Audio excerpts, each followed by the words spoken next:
Wild Box number 14. Hello and welcome to another of our Wild Box explanation videos in which I talk you through the contents of this week's box.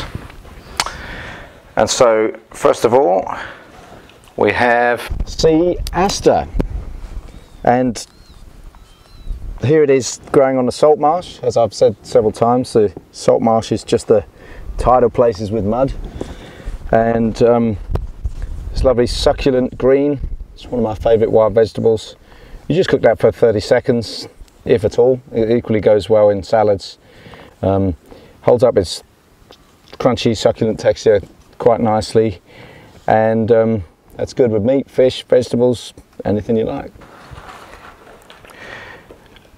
And next we have Marsh Samphire, and we've had this in the boxes for a few weeks now, but it's reached a point where you can see inside there's a very tough bit.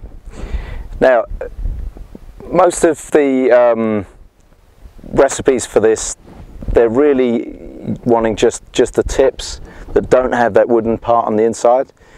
But we like to follow the plants right through and find a way to use them at every stage.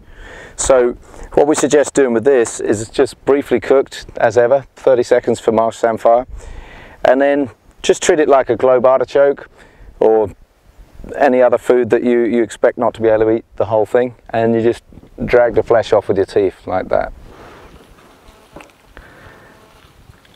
And then sea lettuce. This grows in these thin green sheets.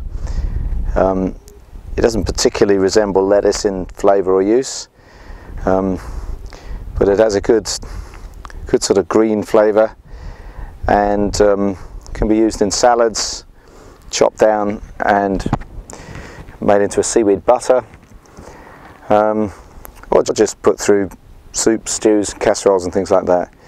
We're actually here still on the salt marsh. That's not really where you'd expect to find sea lettuce, but this is washed up from the coast a bit further down, and it's obviously been washed out of a sort of rocky pool or something like that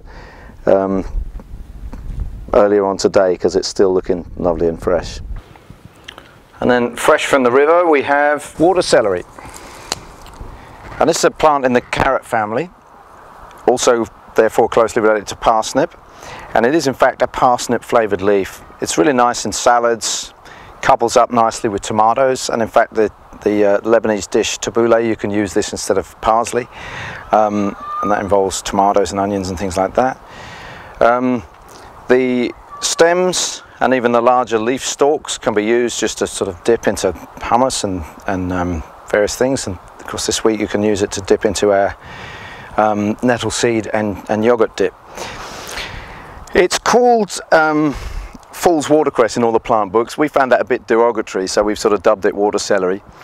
It's quite similar to watercress in form, so that's an allusion to, if you don't really know your watercress well, you might pick this by mistake, but you wouldn't be a fool to do so, because this is equally worthwhile as watercress as a food. If we look just upriver here, as far as the eye can see is solid water celery, and so it's really abundant here. At other times of the year it's under the water. It has a sort of aquatic form and then an above water form, which is obviously what we're seeing here now. And then coming up next we have two seasonal aromatics from the hedgerows. The first one is Mugwort, and this is a very aromatic wild plant that is closely related to tarragon, used in Europe mostly for stuffing wild goose. The sort of mentholy flavour kind of cuts through the greasiness, the fattiness of the goose, and in fact we're going to be using it this week in a chicken dish. It's also very popular in Japanese cuisine and also in Chinese cuisine. Lots of different uses there, including to flavour a sweet bean curd that's used in a confectionery that they have. And then the second of our wild aromatics this week is green hogweed seeds. This is a spice which has been much overlooked in our native cuisine, but if you lived in Iran you would know it very well, where it's called golpar. And they use it a lot with pomegranate seeds, with rice, and also as a part of a special spice mix that also includes rose petals. And there's also a very, very popular dish involving broad beans or fava beans, and we will be including that next week. We've tended to focus on the link that we thought was there with cardamom. There's a slight flavour of cardamom, and so we've used it for desserts, things like panna cottas and so on. But more recently, I kind of made a link between coriander seeds. I think there's an association there, so sort of vegetable curries and things like that. It's part of the carrot family, and that's why you have this umbrella shaped arrangement there. It's very typical of the carrot family. Over here we've got some that are slightly more ripe. They're just gradually flattening out, and then as they dry, we will also be harvesting them dried, and that's a spice that you can use pretty much all year round, but for now it's the fresh green ones. Then last but most definitely not least, we have some nettle seeds. These are just beginning to ripen up now on a lot of the nettle plants. Now, nettle plants have male and female plants, and obviously the nettle seeds are all on the female. If you look at them close up through a magnifying glass, you can see the shape. They're kind of an elongated disc shape. They taste kind of like cucumber, which is pretty delicious. And also they're thought of as an adaptogen. So that means if you eat them, they're going to give your whole system a kind of a boost. If you're suffering from chronic fatigue, they help with the adrenal system, and generally thought to be something of a stimulant. So bear in mind that you may have some of these positive effects when you eat them for lunch. Okay, so just an overview of what we're doing with these ingredients this week. The nettle seeds are going into a Raita with just some yogurt and sea salt, and there's a couple of possible ways of using that. It's going to go either with some fried or roasted courgettes. It's just going to be like a sauce or dressing, or it can be used as a dip. Now, the Marsh Samphire, we're going to be using that as finger food. It's briefly cooked, and then that can be just swiped through the Raita. Same with the sea aster, just briefly cooked and cooled down enough to hold, swiped through the Raita.